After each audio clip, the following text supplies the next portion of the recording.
whatever the fuck he wants to do. So you can't call. But that's neither here nor there. I have my own personal work ethic. Well, and not just that, and I don't think Howard was legitimately upset, but it happened during the news when he turns to Rob. Like, that was the thing. If it happened at 7 o'clock, I don't think he would have said anything, but that was just at the news. And I think that Robin doesn't get as much credit as she should for, just being there. You know what I mean? It's like, she's gone now we're down to just being here. What am I, fucking Cal Ripken? Robin, you're my hero for being at work. I've been sick since February. That's what happens when, you have Artie on the staff. Now just showing up is good.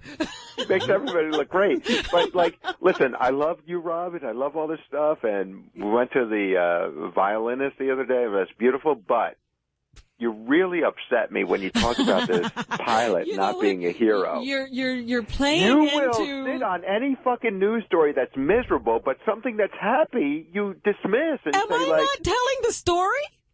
What? Am I not telling the story? I gotta say, Ralph, Robin's won me over. I thought she was crazy at first with this. Think about it. Compared to what Sully did, and which was amazing and brave.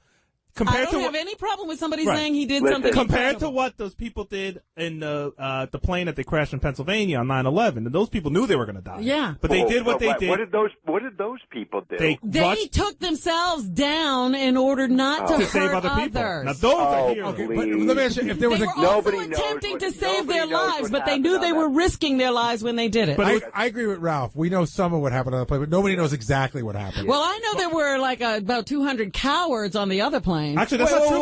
We do know. And Robin. Each of those other planes. Wait, you're talking about the people that... You're talking about the people that... be able to walk the streets of New York. You're talking about the people that deserve to die? Is that the ones you're talking about? What? The cowards that deserve to die? I never said anybody deserved to die. Why were they cowards? Because they sat there and followed the rules and died.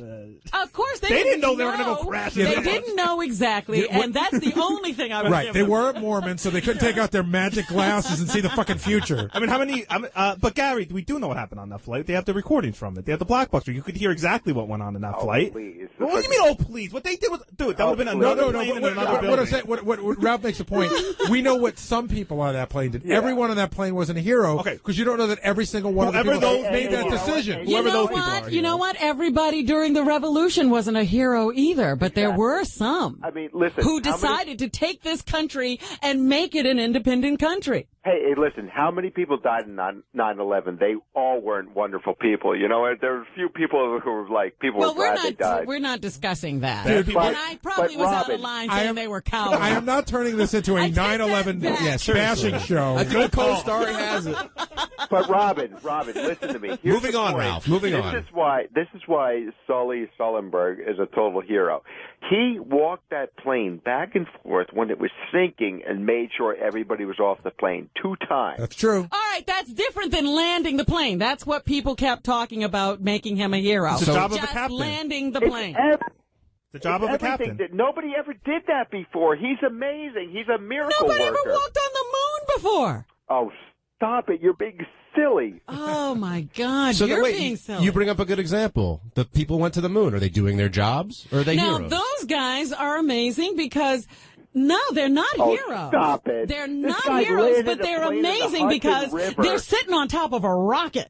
Do you understand? And they blast themselves off into space, and they don't know what the outcome will be. Right, but if you know that ivory tower, you don't understand life. Hold on, Ralph, hold on a second. Robert, if you go up in a spaceship, ivory tower, going back to 30 years or whatever it was to the 60s, and rocket ships have blown up and people have almost died. You don't know when you go up if you're coming back.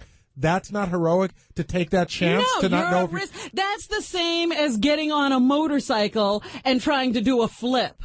No, because getting on a motorcycle trying to do a flip doesn't do anything productive for the world. Going up in the rocket ship if they go up there and they blow up, then Gary, it wasn't exactly like they were having a hard time for someone to volunteer for those missions either. I mean, people were killing themselves to get on that. If you ever watch that series on HBO, which is amazing, From the Earth to the Moon, you really get a good idea of how dangerous it was and how these guys didn't know what was out there for them and took the chance. You're right, but those guys were risk takers. So that's what I'm saying. They were risk takers as opposed to doing something for someone else of your criteria, and risking their lives. Hold on a second. They took a risk to go out and do things for this country. No, that's that was ultimately what came out of it. But they didn't make the planes. They didn't create the science. They're just sitting in the can. I mean, was Neil Armstrong a hero when he pushed Buzz Aldrin out of the way to touch the moon first?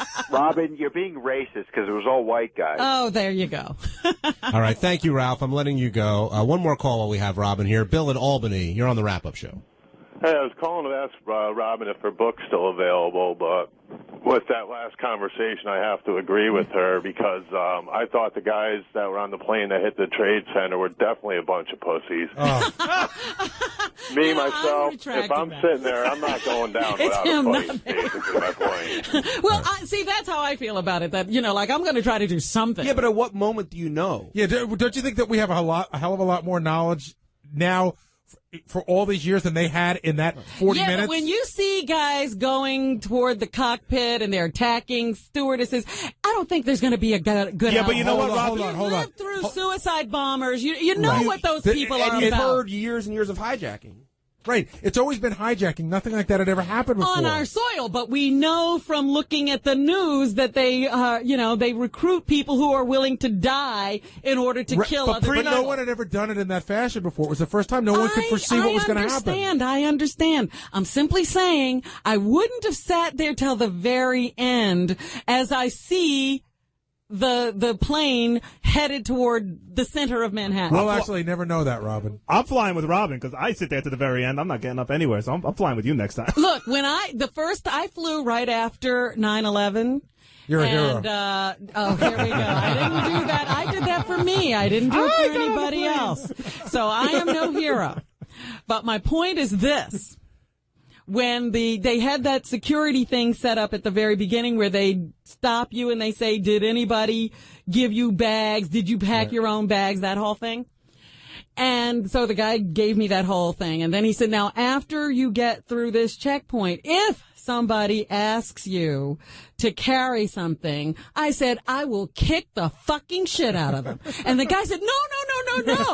Please. I said, no. Well, if you see me kicking the fucking shit out of somebody, come running. Robin. I'm flying with Robin. That's it. Robin, someone walks in the studio with a gun. Yes. What are you going to do? I'm going to die. Robin, I love when you come on the wrap-up show. Yes, you're a hit. You're a hit. Thank you for clarifying what we needed clarified.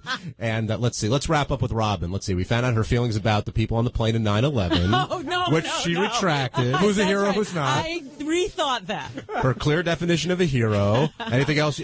Anything else you want to chime in about? You guys straightened out that Gary wasn't there when Howard and I were not talking. Gary was not there, and you think that something's amiss with Artie, but you're not exactly sure what it could be. I think there's something amiss with you. Something amiss with me. Okay, fair enough. And you don't want Benji to be in here as well. I like Benji, but I don't want to talk to him.